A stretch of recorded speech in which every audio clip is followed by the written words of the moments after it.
খনা সূর্যগ্রহণের সময় জন্মগ্রহণ করেছিল। এছাড়াও ওর জন্মের সময় নিয়ে বিভিন্ন বিতর্ক সৃষ্টি হচ্ছে, তাই তাই খনার জন্মকুণ্ডলী তৈরি করা দুষ্কর হয়ে পড়েছে। এই কথাটা মাথায় রেখো এবং সেটা বুঝেই পদক্ষেপ ফেলো। খনার জন্মকুণ্ডলী যদি তৈরি করা না যায় তাহলে কিন্তু ওর বিবাহ দেওয়া সম্ভবপর হবে না। সুতরাং খনার জন্মকুণ্ডলী তৈরি করাটাই সব থেকে গুরুত্বপূর্ণ।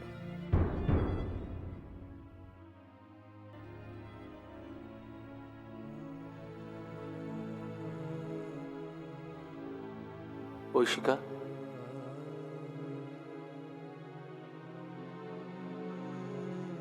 কি হয়েছে ঐশিকা? মহারাজ, আপনি কি জানেন রাজ জ্যোতিষী মশাই বলেছেন খনার জন্ম সময় নিয়ে যে বিড়ম্বনা দেখা দিয়েছে তাতে ওর জন্মকুণ্ডলী তৈরি করা অসম্ভব। সে কি? তাহলে তাহলে আর কি? ওনার কথা অনুযায়ী তো তাহলে খনার বিবাহ দেওয়া অসম্ভব। ঐশিকা, খনা এখন একটি ছোট্ট শিশু। এই মুহূর্তে ওর বিবাহ নিয়ে চিন্তিত হওয়ার কোনো প্রয়োজন নেই, আমি বলছি তো। আপনি কি বলছেন মহারাজ? এখন থেকে যদি আমরা ওর বিবাহ নিয়ে চিন্তিত না হই তাহলে তো... ঐশিকা, ঐশিকা, তুমি শান্ত হও। তুমি ভুল করছো। ধর্মপিতা হিসাবে আচার্যদেব বলেছেন যে এই মুহূর্তে খনার বিবাহ নিয়ে চিন্তিত হওয়ার কোনো প্রয়োজন নেই।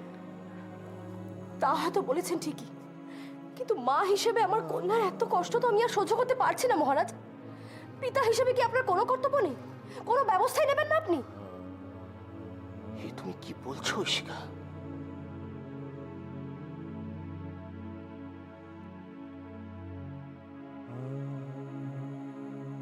খনার প্রতি আমার আমার কোনো কর্তব্য নেই?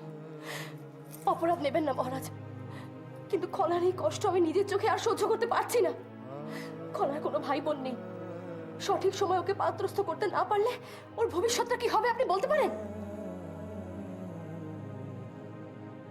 ঐশিকা, শান্ত হও, শান্ত হও ঐশিকা। একবার ভেবে দেখো তো, রাজ জ্যোতিষ মশাই যদি বলে দেন যে খনার জন্মকুণ্ডলী প্রস্তুত করা সম্ভব নয়, আমি আর তুমি কি করতে পারি বলো তো? পারি মহারাজ, অনেক কিছুই আমরা করতে পারি। আপনি তো বললেন খনার ধর্মপিতার কথা। আমরা পারি না? পারি না ওনার সঙ্গে কি দেখা করতে? পারি না ওনার থেকে জানতে খনার ভবিষ্যৎটা কি? ঠিক আছে ঐশিকা, তুমি যখন এতবার করে বলছো, আমি স্বয়ং যাব আচার্যদেবের সঙ্গে দেখা করতে। মহারাজ, খনা সিংহারের ভাগ্য লক্ষ্মী।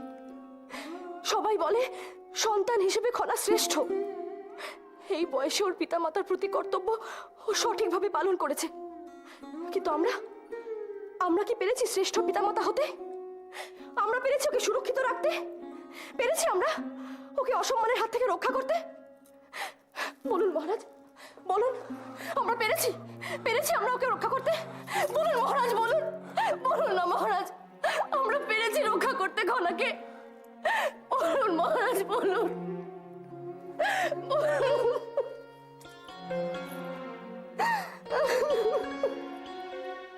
ঐশিকা, তুমি তো মা। আমি জানি কন্যার অসম্মান তোমাকে কতটা আহত করে, কিন্তু আমিও তো ওর পিতা। আমাকে ওর অসম্মান যন্ত্রণা দেয়, কিন্তু রাজা হিসাবে সে যন্ত্রণা আমি প্রকাশ করতে পারি না, শুধু মনে মনে চেপে রাখি।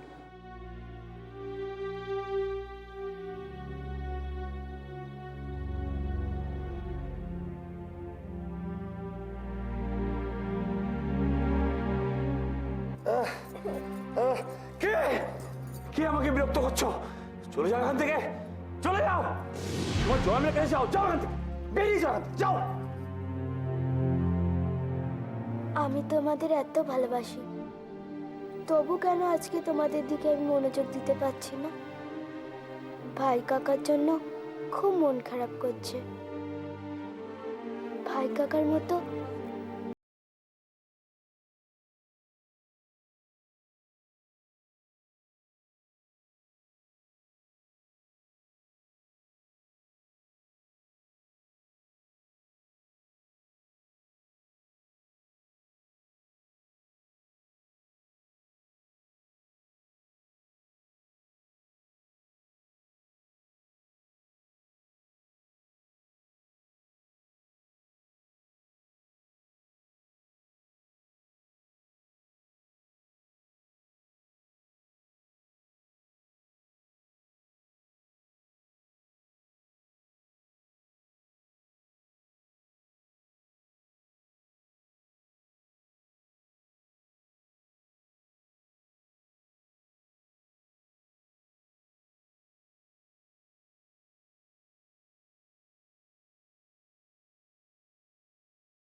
আর পাণ্ডবদের মধ্যে দ্বন্দ্বের মূল কারণ হলো ঈর্ষা। তাহলে কি ভাই কাকা জয়মকে ঈর্ষা করে? না, এ মানা যায় না। ঈর্ষা করা খুব খারাপ। ছি, শেষ পর্যন্ত ভাই কাকা জয়মকে ঈর্ষা করে। যদি তাই হয় তাহলে আমি কোনো দিন ভাই কাকাকে ক্ষমা করতে পারবো না, কোনো দিন না।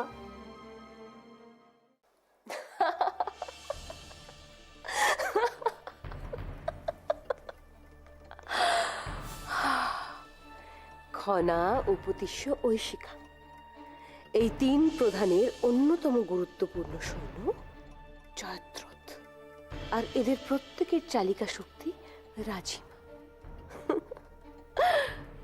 এদের সকলকে আজ পরাজয়ের তিক্ত স্বাদ আস্বাদন করতে হয়েছে। আর জয়দ্রথ মহান আমার প্রধানতম শত্রু আর চূড়ান্ত বিপর্যস্ত। জয়দ্রথ, এই পরাজয়ের খুব প্রয়োজন ছিল তোমার। খনাকে নিয়ে অনেক কিছু করার স্বপ্ন দেখেছিলে তুমি, তাই না? সেই সব স্বপ্ন আজ ভেঙে টুকরো টুকরো হয়ে গেছে।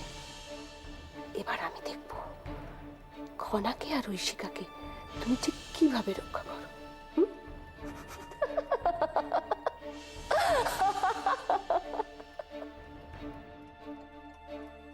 রাজকুমার এভাবে আমাকে কেন বলল? নগণ্যটিকে আমি হত্যা করতে পারি এ কথা ওর মনে এলো কিভাবে?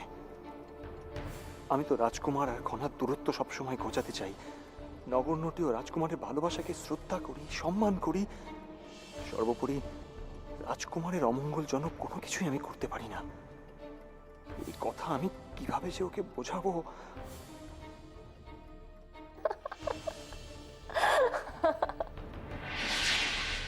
কি ব্যাপার ত্রিজটা, খুব হাসি খুশি মনে হচ্ছে? আজকে সারাটা দিন কেমন গেল সেটাই ভাবছিলাম মাসুমা। এবার বুঝলে তো ত্রিজটা, আমি যে ভুল ছিলাম না, আমার পরিকল্পনা সঠিক ছিল। একটা কথা মনে রাখবে ত্রিজটা, যখন কাউকে আঘাত করবে না তাকে একদম বুঝতে দেবে না। দেখবি সে প্রস্তুত হবার সুযোগই পাবে না। একদম ঠিক বলেছেন মাসুমা। কেউ কিচ্ছু জানতো না বলেই ভাগ্যলক্ষ্মী খনাকে আজ অসম্মানিত হয়ে ওভাবে সভা থেকে বেরিয়ে যেতে হলো। আর মহিয়সী রাজিমা তাকে সকলের সামনে সভাপতি ওভাবে প্রশ্ন করে অপমানিত করলেন। এবার থেকে এই পথেই চলবে ত্রিজটা, দেখবে জয় তোমার সুনিশ্চিত। এই দেবী জাহ্নবী একদিন আমাকে প্রাসাদ থেকে তাড়িয়ে দিতে চেয়েছিল না? দেখো আজ তার কি দশা।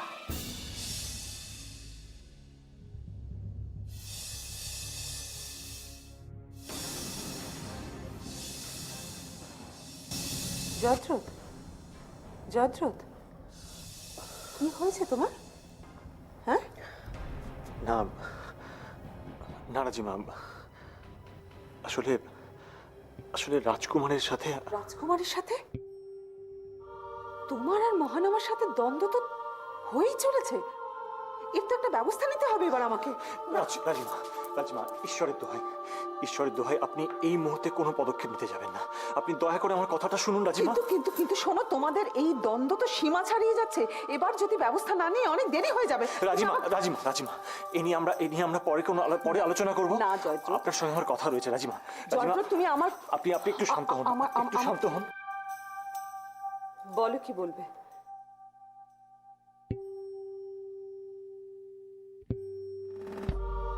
জয়দ্রথ, কি হয়েছে তোমার? জয়দ্রথ, জয়দ্রথ, কি হয়েছে তোমার? রাজিমা, আমি তো কাউকে হত্যা করিনি রাজিমা, আমি কাউকে হত্যা করিনি। হত্যা? এসব কি বল? কাকে হত্যা করবে তুমি? রাজিমা, আমি তো মহান আমার মঙ্গলই চেয়েছিলাম রাজিমা। আমি আমি ওদের ভালোবাসাকে সম্মান করতাম রাজিমা, কিন্তু কিন্তু সমাজ তো ওদের ভালোবাসার কোনো মূল্য দিত না। তাই জয়দ্রথ, জয়দ্রথ, তুমি না বীর? তোমার চোখে জল মানায়? কিন্তু কিন্তু আমি আর কি বা করতে পারি রাজিমা? সিংহলের প্রতি আমি চিরকালই বিশ্বস্ত, আর আর সেই সিংহলের রাজকুমারের এত বড় ক্ষতি আমি কি করে করতে পারি রাজিমা? আর রাজকুমারকে আমি কি করে বিশ্বাস করাবো যে নগণ্যটিকে আমি হত্যা করিনি রাজিমা, আমি হত্যা করিনি। জয়দ্রথ, আমি বিশ্বাস করি, জয়দ্রথ, আমি বিশ্বাস করি তুমি কোনোদিন কোনো নারী বা শিশুকে আক্রমণ করতে পারো না। সব থেকে বড় কথা হলো রাজকুমার ওই নারীকে ভালোবাসত। সেটা জানার পর থেকে আমার মনে একটা বেদনা তৈরি হয়েছিল, কারণ আমি জানতাম যে এই ভালোবাসার পরিণতি নেই। আমি তাই রাজকুমারকে সেদিন ওখান থেকে আনতে গিয়েছিলাম, অথচ রাজকুমার। জয়দ্রথ, জয়দ্রথ, এটাই আমাদের সমাজের নিয়ম। এই খনার কথা ধরো না, সিংহলের জন্য খনা কত কিছু করলো, তার জন্য ভাগ্যলক্ষ্মী বলে ঘোষিত হলো, কিন্তু তারই শিক্ষা গ্রহণ নিষিদ্ধ করে দেওয়া হলো। সভায় সকলের সামনে তাকে অসম্ভব অপমানিত করা হলো। আসলে রাজিমা, সেদিন সেদিন আমরাও তো কেউ প্রতিবাদ করিনি। খনার সম্মান রক্ষার্থে আমরা তো অনেক কিছু করতে পারতাম, কিন্তু না, সেদিন আমরা সকলেই ব্যর্থ হয়েছি। সিংহলে যখন প্রয়োজন হয় তখনই খনা ভাগ্যলক্ষ্মী, আর প্রয়োজন শেষ হয়ে গেলেই খনা তখন একজন সাধারণ নারী ছাড়া কেউ না, কেউ না। জয়দ্রথ, জয়দ্রথ, তুমি এভাবে হতাশ হয়ে পড়লে তো চলবে না। জয়দ্রথ, তুমি এতটা ভেঙে পড়ো না। একটা কথা আমাকে ভাবাচ্ছে, এই নগণ্যটিকে হত্যা করার সাহস করলো কে? আমার মন বলছে জয়দ্রথ নয়। তাহলে একদিকে তো ভালোই হলো মাসু, মহানামার বিবাহে আর কোনো বাধা থাকলো না। এবারও সুখী হবে, এবারও নিশ্চিন্তে রাজকার্য আর সিংহাসন আরোহণে মন দিতে পারবে। না ত্রিজটা, না, তুমি কিন্তু জ্যোতিষবীরের গণনার কথা ভুলে যাচ্ছ। এই হত্যা কিন্তু তাকেই সত্য প্রমাণ করছে। না মাসুমা, না, এ হতে পারে না। মাসুমা, জ্যোতিষবীরের গণনা তো সঠিক নাও হতে পারে। আপনি বলুন না মাসুমা, বলুন এ সত্য নয়, এ সঠিক নয়। জয়দ্রথ, তোমাকেই তো সত্য প্রতিষ্ঠা করতে হবে। যে করেই হোক তোমাকেই খুঁজে বের করতে হবে নগণ্যটির হত্যাকারী কে।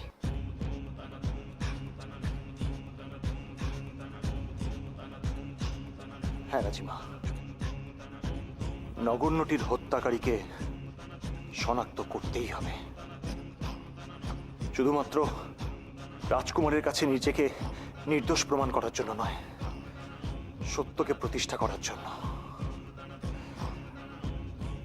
সিংহলের এত বড় ক্ষতি কে বা কারা করতে চাইছে, তাদের আসল উদ্দেশ্যটাই বা কি, সেটা আমাকে জানতেই হবে। ওই নগণ্যটিকে যে হত্যা করেছে সে আসলে মহানামার শত্রু, মহানামার রাজনৈতিক ভবিষ্যতেরও শত্রু। আপনার কি মনে হয় মাসুমা, কে হতে পারে? মহানামার শত্রু হিসেবে তো জয়দ্রথের কথাই মনে আসে, তবে এক্ষেত্রে জয়দ্রথ নয়, কারণ এই হত্যা করে তার কোনো উদ্দেশ্যই সফল হবে না। তাহলে কার উদ্দেশ্য সফল হতে পারে সেটাই তো ভাবছি। আচ্ছা ত্রিজটা, তোমার মনে কি অন্য কোনো বিষয় দানা বাঁধছে? অবশ্যই নগণ্যটিকে কে হত্যা করেছে তা যদি জানা যায়, তাহলেই বোঝা যাবে জ্যোতিষবীরের গণনা সঠিক না বেঠিক। কিন্তু ধরো যদি জ্যোতিষবীরের গণনা সঠিক প্রমাণিত হয়, আমি জানি না মাসু, জানি না আমি তখন কি করব। সত্যি যদি তেমন কিছু ঘটে তাহলে তো আমার ভাইয়ের সিংহাসন আরোহণই অসম্ভব হয়ে উঠবে। আপনি ভরসা, আপনি বলুন, আপনি তখন একটা ব্যবস্থা করবেন। আমার ভাই যদি সত্যি কোনো বিপদে পড়ে আপনি তাকে রক্ষা করবেন।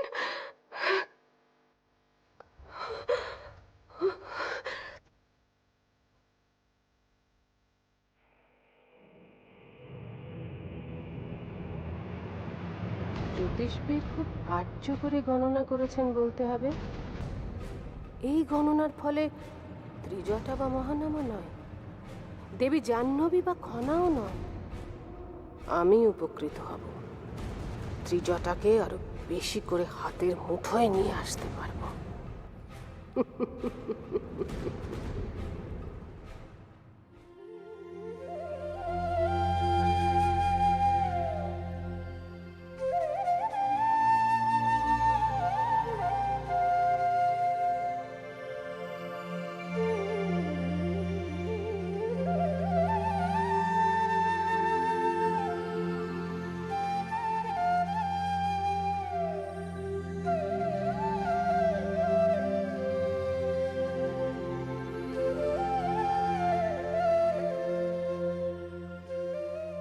হে সূর্য দেবতা, তুমি যখন জেগে ওঠো তখন তো চাঁদ তারা কাউকেই দেখা যায় না। তারা তো তোমায় ঈর্ষা করে না, তাহলে ভাই কাকা কেন জামকে ঈর্ষা করে? তুমি ভাই কাকাকে একটু বোঝাও না, একটু বোঝাও। আর তাছাড়া আমার শিক্ষা গ্রহণেরই বা কি হবে? আমি কি শিক্ষা গ্রহণের সব আশা ছেড়ে দেব, নাকি এখনো সে ব্যাপারে কোনো সম্ভাবনা আছে? কে আমাকে পথ দেখাবে সূর্যদেব? কে দেখাবে? আমি জানি এ ব্যাপারে একজনই আমাকে পথ দেখাতে পারে, সে হলো আচার্যদেব। হ্যাঁ, আচার্যদেব।